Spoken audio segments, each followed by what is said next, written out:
وبالنظر لمشاهد الهدم البائسة والتي جابت عديد وسائل الإعلام الدولية ومختلف منصات التواصل الاجتماعي للقصر المتواجد ببوسكورة بالدار البيضاء المغربية، والذي كلف زها 16 مليار سنتيم، أي ما يعادل 16 مليون دولار، وهي التحفة المعمارية والتي امتد العمل على إخراجها بحلتها الضخمة الفخمة والراقية أزيد من 6 سنوات من العمل الدؤوب والمتواصل، وذلك بعد الحصول على كل الرخص المطلوبة. غارقه اموال طائله تما، الله اللي عالم بيا، وخدمت عليها بعرق جبيني نهار على نهار، اقسم بالله الذي لا رب سواه. ما نسمح لهم ترغد امام الله، امام الله ما نسمحش بداكشي. لا، ضربت تماره وتكرفست، واللي غيقدر يقول لك هادشي ويبرهن على هادشي هو صحابي والناس اللي قراب ليا.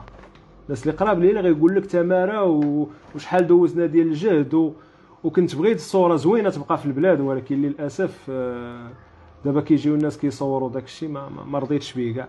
وانا كندير لاركيتكتور وكندير ديزاين دانتيريور، دونك هذا سي لو دومين ديالي. الوغ لو بروجي ديال قصر الضيافه سي ان بروجي اوتوريزي، وريتك لي زوتوريزاسيون تماما، وريتك لو بلان اوتوريزي. دونك كاين الباتيمون الاول الي اوتوريزي، نعم هو 31 بار 35، وريتك الباتيمون الثاني الي اوتوريزي 35 بار 50، 36 بار 50 اوتوريزي، لي بيسين اوتوريزي.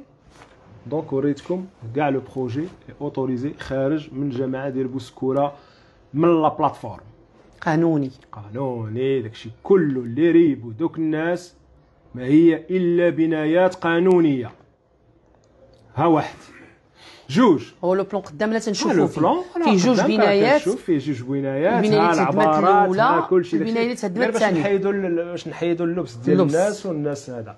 الوغ خديت لو بوست دو ترانسفورماسيون 4 بار 5، خلينا درنا الركول ديال 60 متر على الشوسي، عطيناه للدوله ودرناه سي دي على كومون، وكتبته للدوله المحافظه العقاريه، وقطعته وكتبته في الدوله وسلمته ليهم.